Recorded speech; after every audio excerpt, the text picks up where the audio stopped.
और आपको वो दिन याद होगा कि जब मुझे मौका मिला तो मेरी जो दूसरी स्पीच हुई पार्लियामेंट में वो बुनकर समाज पर थी और मैंने उस ऐवान में खड़े होकर के ये कहा कि एक ऐसा समाज जो इस देश को कृषि के बाद सबसे ज्यादा रोजगार देता है वो बुनकर उद्योग है। उस बुनकर उद्योग को तबाह कर दिया है हुकूमत ने पिछले 9 साल में। वो उद्योग जिसे पावर लूम इंडस्ट्री कहा जाता है, जिसे हैंडलूम इंडस्ट्री कहा जाता है, उसे तबाह कर दिया इस सरकार ने, क्योंकि वो आपकी आर्थिक तौर पर कमर तोड़ने पे लगे हुए हैं। कभी तनवीर ने एक शेर कहा था कि जरा सी बहस को दंगा बनाया जाता है, तमाम शहर को लंका बनाया जाता है, हमें जलाओ ना यारों के वो कपास है, हमें मिला के तिरंगा बनाया जाता है। मैं जब ऐवान में खड़ा होगा तो मैंने कहा कि स्पीकर साहब, मैंने देखा है भिवंडी के लोगों का दर्द, मैंने देखा है मालेगांव के लोगों का दर्द, मैंने देखा है इचल करंजी के लोगों का दर्द, मैंने देखा है मऊ मुबारकपुर बनारस के लोगों का दर्द, मैंने देखा है टांडा का बर्बाद होता हुआ बुनकर उद्योग, मैंने देखा है त्रिची गुंटूर से लेकर के रांची से लेकर के भागलपुर से लेकर के हिंदुस्तान के अलग अलग शहरों में जहां ये बुनकर समाज बड़ी तादाद में मौजूद है, उसके उद्योग को किस तरह साजिश करके बर्बाद किया गया। जब यूपीए की हुकूमत थी, यानी कि कांग्रेस की हुकूमत थी, तो आपको 30% कैपिटल सब्सिडी दी जाती थी, लेकिन भाजपा की सरकार आई तो उसने सब्सिडी घटा करके 10% कर दी और पिछले कई महीनों से वो भी मिलना बंद हो गई है। जब मैं पढ़ रहा था इस उद्योग के बारे में तो मुझे ये पता चला कि आप अपनी उंगलियों के हुनर से सिर्फ धागे से धागा नहीं जोड़ते हैं, आपने रिश्तों की भी एक डोर बांध रखी है आपस में, और हमारी जिम्मेदारी बनती है कि हम आपके बीच में आए और आपसे गुफ्तगू करें। मैं माइनॉरिटी डिपार्टमेंट का अकलियती शोबे का नेशनल चेयरमैन हूं, तो मैंने ये सोचा, मैंने ये प्लान किया कि मैं हिंदुस्तान के हर उस शहर में जाऊंगा जहां बुनकर समाज बड़ी तादाद में रहता है। और सोचता हूं, मैं कभी कभी सोचता हूं कि ये जो इमारतें हैं, हाँ वो भी सुना देंगे, आपकी हर फरमाइश पूरी की जाएगी।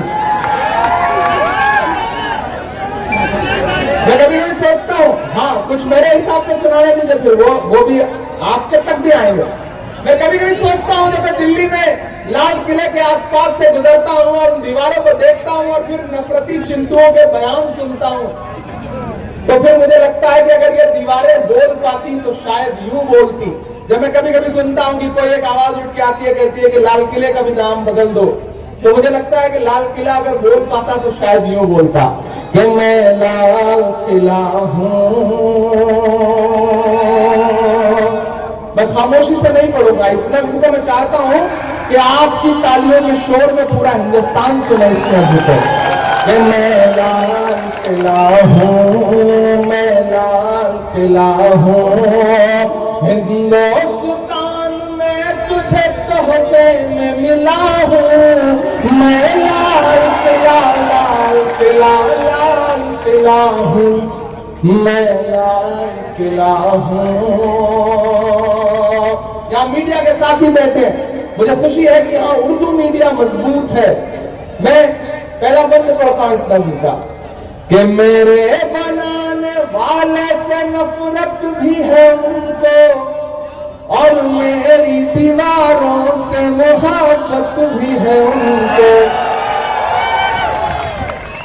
एक तेवर, एक बेबाकी जिसके लिए आप इमरान को पसंद करते हैं, भारत का इमरान खड़ा होकर के बोल रहा है कि मेरे बनाने वाले से नफरत भी है उनको और मेरी दीवारों से मोहब्बत भी है उनको।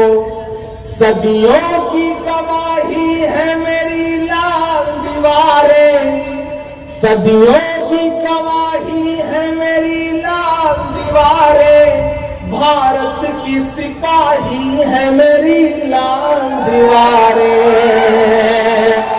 कि तामीरे कामयाब हूँ मैं शाहजहां का, तामीरे कामयाब हूँ मैं शाहजहां का, देखा गया एक ख्वाब हूँ मैं शाह।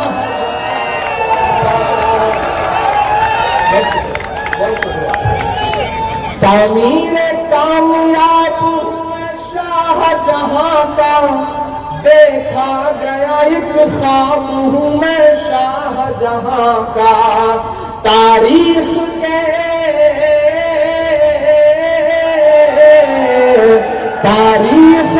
पन्नों का मैं शिकवा हूं, गिला हूं मैं लाल किला, लाल किला, लाल किला हूं मैं, लाल किला हूं। अब लाल किले की दीवारें और मेरा एक बंद कि नेहरू के ख्यालों का निगहबान रहा हूं मैं, लाल बहादुर का भी अरमान रहा हूं। राजीव अटल सबके हूं अल्फाज समेटे, खामोश समन मोहनी अंदाज समेटे। मैं इंदिरा के जज्बे सा फौलाद रहूंगा। अब तैयार है ना अगले मिसरे पे? मैं इंदिरा के जज्बे सा फौलाद रहूंगा। आबाद था आबाद हुआ, आबाद रहूंगा।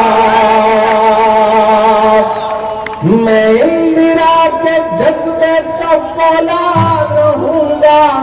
आबाद था आबाद हुआ, आबाद रहूंगा। मैं हिंद के हर शख्स की चाहत का सिला हूं मैं, लाल किला, लाल किला, लाल किला हूं। और आखिरी लफ्ज़ सुनना इस नज़्म का, और तैयार रहना कि बेशर्म सियासत की मैं तहरीर नहीं हूं। अगर आपको लगे कि ये सिर्फ इमरान बोल सकता है तो मेरी हिम्मत के लिए मुझे दुआएं देना। मोहब्बत कौन करता है, सियासत कौन करता है, मुझे मालूम है मेरी हिफाजत कौन करता है। हमी ने लाज रखी है बुजुर्गों की यहाँ, वरना सभी टुकड़ों में पलते हैं, बगावत कौन करता है। गौरव करता हूं कि बेशर्म सियासत की मैं तहरीर नहीं हूं। सुन ले हुकूमत तेरी जागीर नहीं हो। नफरत के समंदर में मैं खो ही नहीं सकता। ये जो बनाने की कोशिशें कर रहे हैं उनके नाम है ये मिसरे, सुनिएगा कि नफरत के समंदर में मैं खो ही नहीं सकता। मैं एक किसी रंग का हो ही नहीं सकता। और अब तैयार रहना मालेगांव वालों, पीछे तक जहां तक मेरी सदाएं पहुंच रही हैं कि नफरत के समंदर में मैं खो ही नहीं सकता। मैं एक किसी रंग का हो ही नहीं सकता। अंदाज मेरा मस्त मलंगा ही रहेगा। काफी है कि दाद मिले मुझे मालेगांव में कि अंदाज मेरा मस्त मलंगा ही रहेगा। गुंबद पे सदा मेरे तिरंगा ही रहेगा। और अब मालेगांव वालों, दाद तो अब चाहिए क्योंकि अब इमरान बोल रहा है कि अंदाज मेरा मस्त मलंगा ही रहेगा। गुंबद पे सदा मेरे तिरंगा ही रहेगा। वो फूल हो, वो फूल हूँ जो खार की छाती पे खिला हो। मैं लाल किला, लाल किला, लाल किला हूँ मैं, लाल किला हूँ। आखिर में आपसे इतना कहना है मेरे भाई, यहाँ एजाज बैठे हैं, फारूक साहब बैठे हैं, नासिर ने बहुत मेहनत की है, सुनिएगा ही, पहले जो कह रहा हूं वो भी सुनिए। लेकिन आपसे वादा कर रहा हूं क्योंकि वक्त की नज़ाकत है, आपको ये बात समझने की जरूरत है। ये बात आपको समझाने के लिए आया हूं। मुस्तैद होइए, और अगर कोई शिकवा भी है, कोई गिला भी है, तो कांग्रेस आपका पुराना घर है।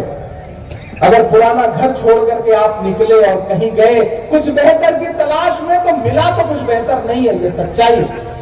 तो फिर पलट आओ। आपके जख्मों पर मरहम लगाने के लिए आपका भाई, आपका बेटा है। और नहीं, जिस दिन मुतमईन मत होना उस दिन मेरा गिरबान पकड़ लेना और कहना कि इमरान तुमने कहा था, तुम्हारे कहने पे हम वापस लौटे थे। तो मैं आपसे वादा करता हूं कि आपको मायूस नहीं करूंगा।